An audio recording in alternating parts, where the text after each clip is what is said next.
Mr. Chairman, distinguished members of the committee, thank you for the invitation to address you. Tomorrow is the one-year anniversary of the day 50 Evergreen students that I had never met, disrupted my class, accusing me of racism and demanding my resignation. I tried to reason with them. I felt no fear because I knew that whatever my failings might be, bigotry was not among them. At that moment, I felt sure I could reach them. I also felt a moral obligation to try. That racism squanders human potential and erodes human dignity offends me. I am also well versed in the evolutionary logic that makes racism durable. I should have had no trouble establishing common ground. Their response surprised me. It would take months for me to fully understand what had happened. The protesters had no apparent interest in the very dialogue they seemed to invite.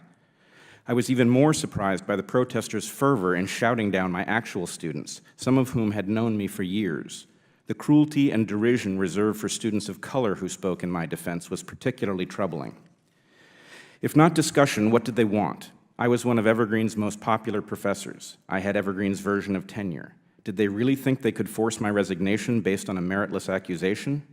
They did think that, and they were right. What I had not counted on was their alliance with Evergreen's new president. Though the protesters openly humiliated him, the president of the college partnered with the mob in private, handing them concession after concession. We know this because the rioters filmed everything and proudly uploaded it. In one particularly telling video, the president calmly discusses with the leaders of the protest a demand to target STEM faculty based on the empty assertion that scientists are particularly prone to bias. In that same video, the president speaks of his plan for those who resist the new order. Bring them in, train them, and if it doesn't take, sanction them. He invites his partners to hold him to it. On the second day of unrest, the police chief called me. Rioters were stopping traffic and searching for someone, car to car. The chief believed they were searching for me. She was worried for my safety and helpless to protect me, as the president had ordered her force to stand down. What would have transpired if the rioters had found me? I still don't know, and I strongly suspect they don't either. The protest at my class did not emerge out of the blue in May of 2017. 1 year earlier, I stood up and spoke in opposition to a dangerous proposal, one that threatened to establish a racial hierarchy amongst faculty. To those who have not faced something similar, this likely sounds hyperbolic. But one can now advance such policies and almost certainly succeed in passing them if they are properly draped in weaponized terminology. Equity, for example, has taken on special properties. If a person opposes an equity proposal, those advancing the proposal are secure in asserting that the person is motivated by opposition to racial equity itself. In other words, they are racist. My opposition to that first equity proposal was voiced to my colleagues with no students present. Demands for my resignation 1 year later, in May of 2017, were not the result of organic student confusion. They were payback for violating a de facto code of faculty conduct in which one's right to speak is now dictated by adherence to an ascendant orthodoxy in which one's race, gender, and sexual orientation are paramount. The students were on a mission. They were unwitting tools of a witting movement. This committee should take my tale as cautionary. Is there a free speech crisis on college campuses? One can certainly make that argument, but that portrayal is at least as misleading as it is informative. What is occurring on college campuses is about power and control. Speech is impeded as a last resort, used when people or groups fail to self-censor in response to a threat of crippling stigma and the destruction of their capacity to earn. These tools are being used to unhook the values that bind us together as a nation: equal protection under the law, the presumption of innocence, a free marketplace of ideas, the concept that people should be judged by the content of their character rather than the color of their skin. Yes, even that core tenet of the civil rights movement is being dismantled. Am I alleging a conspiracy? No. What I have seen functions much more like a cult, in which the purpose is only understood by the leaders, and the rest have been seduced into a carefully architected fiction. Most of the people involved in this movement earnestly believe that they are acting nobly to end oppression. Only the leaders understand that the true goal is to turn the tables of oppression. Something is seriously and dangerously amiss. At this moment in history, the center does not hold. Partisan polarization and political corruption have rendered government ineffective, predatory, and often cruelly indifferent to the suffering of American citizens. Tribalism is the natural result. Evergreen's public meltdown placed me in the eye of the storm and cast me into the spotlight. As a member of the intellectual dark web, I find myself at the vanguard of an emerging, non-ideological, nonpartisan movement. Along with the Heterodox Academy and the Foundation for Individual Rights in Education, we are fighting to restore civility and respect for competing perspectives. The electorate is starved for honest debate and for the good governance that follows from it. My advice to this body is to put the nation and its core values ahead of partisanship and join us in the center to end this cultish power grab and return us to a forward path as a nation. I look forward to your questions. What has been the reaction to what happened to you, both on campus and off campus? Have any changes been made? The campus has doubled down on every foolish idea it was pursuing and has gotten itself into very serious financial trouble for lack of students, which I should tell you, I warned my colleagues that if they pursued this false equity proposal, that would be the result. So a rather predictable disaster is occurring on campus. I do want to push back a little bit, though, on the assessment that it is the left, because really it isn't one left. There is an ascendant orthodoxy on the left that is very troubling. It is quite broad, but I think not very deep. Then there's a concentrated mirror image of that on the far right, and both of these things are to be feared. The problem, though, is when you speak out on a college campus from a perspective on the left that does not fit this orthodoxy, you are immediately categorized as on the right, which makes it look that the left is monolithic and all shares this opinion, but it's not the case. Dr. Weinstein, what happened in your classroom, which I've seen videos of, was your classroom that day a safe space or a free speech zone or neither? Thank you for asking me that question. A safe space Didn't look like it was safe to me. Well, I believe in something that could be called a safe space, but what safe space means to me as an educator is a space safe enough to take risks, which is roughly the opposite meaning of what is being invoked on college campuses. The answer to your question is that a free speech zone cannot coexist with a safe space, because a safe space, by definition, according to this orthodoxy, is a place where you are free from being offended. So it cannot, it is mutually exclusive. But if you would allow me to, I feel that there's in a safe space, could you say this sentence? Could you say, Donald Trump is President of the United States? Could you say that in a safe space on college campuses today?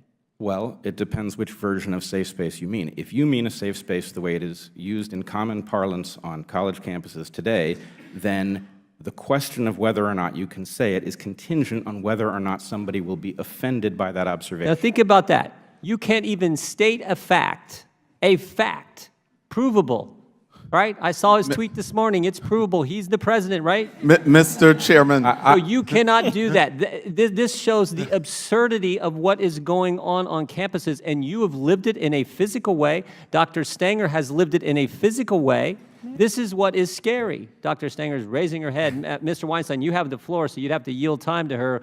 But you don't have to. Okay. I think this is important enough to warrant a minute or two. We are continuing in this hearing to run up against the bluntness of the tool that we have at our disposal for discussing the issue at hand. So there is an importance to what takes place on a college campus. Free expression is a key feature of what takes place on college campuses that makes civilization function. But the application of the First Amendment to that free expression is almost arbitrary.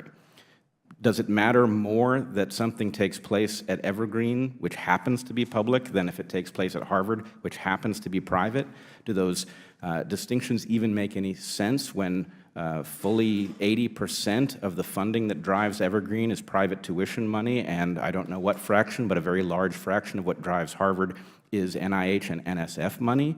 So these distinctions are arbitrary, and what we should be protecting is the ability to exchange ideas in a way that actually allows education. It is also true that when people self-censor because they're afraid of stigma, they may never get around to the place where somebody blocks their speech, and so there may be no technical violation, but nonetheless the effect is exactly the same. There is also a problem in the sense that the conflict is really between members of the audience. One section of the audience is deciding what other members of the audience can listen to. The person's speech who is inhibited is almost beside the point. It's a question of whether you can choose what you want to entertain as a concept.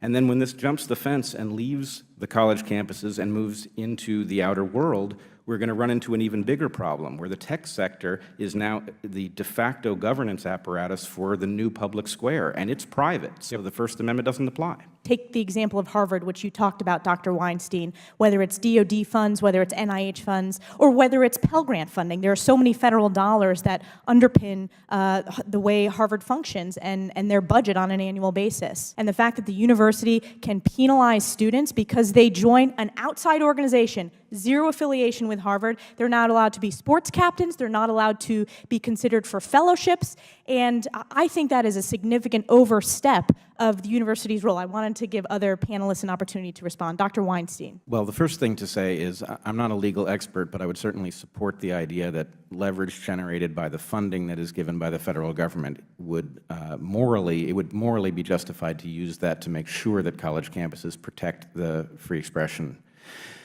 But I would also point out that this is not just a matter of abstract ideas presented by speakers on campus. This is now extending into the classroom, and it's a question of what one can properly teach in a biology class, for example, which may well not be politically correct, but is nonetheless necessary for students to understand the organism that they're studying. So ultimately, this is going to manifest in our competitiveness as a nation. If we decide that there are certain things that are true in science that can't be stated in a college classroom, then our students will be undereducated relative to any nation that can solve that problem. So this is really a critical issue, and the use of those funds to keep the campus square open is entirely valid, in my opinion. What can we do so we're not having these ridiculous PC controversies for the rest of our lives, so we can really try to work out some good ground rules? Yes, Dr. Weinstein. So there's a natural tension between the duty of a college or university to curate the content so that the students are encountering things that enrich them, and its duty to guard freedom of expression. And I think we just should be honest about the fact that that tension exists. I mean, peer review does shut down viewpoints that aren't deemed of a high quality, and that we don't commonly take that to be an infringement of free speech. As to your question about the effect of something like the University of Chicago letter, I must say that there's a paradox here for those who espouse a libertarian economic perspective, which is the Chicago letter would seem to protect freedom of expression better than any other campus in the nation that I'm aware of. That presumably will give students who go there a competitive edge because they will have been exposed to challenging ideas and will have sharpened their toolkit in response. And so why is that letter not spreading? Why are college campuses not falling all over themselves to embrace this in order to collect those students who are looking for a college campus that will expose them to the highest quality material available? So I don't know the answer to that question, but I do find it interesting that Chicago was able to articulate these things and survive it, and other colleges have not embraced the same principles. We really don't prepare most college faculty to be good instructors in that sense. It hadn't dawned on me until I had the good fortune for the most part of having that. It hadn't dawned on me until he said that. Sure, absolutely. Dr. Weinstein, what can you suggest? Well, let me add something to that. He's quite right that we don't train people to teach, and we also never spell out that the job of an educator is to teach you how to think, not what to think. So the fact that somebody at the front of the room happens to have a perspective that they hold dear shouldn't mean that they are attempting to transmit it to students wholesale. They should give them the tools to evaluate for themselves. Unfortunately, what we are seeing is the result of the politicization of the commons, effectively. And I suspect that that's the result of two things, which is that people do not feel well represented by the governance apparatus, and of the fact that they feel a threat of austerity, which is causing them to be tribal. So if you really want to address this problem, people have to understand that they have more to gain by being patriotic together than by fighting each other for scraps. And I can't see a way around this. The First Amendment is simply not sufficient to protect the free exchange of ideas in the private sector. It's not sufficient to protect it on college campuses that don't happen to be public, and it's actually not especially useful on public campuses where it doesn't deal with issues like censorship or self-censorship.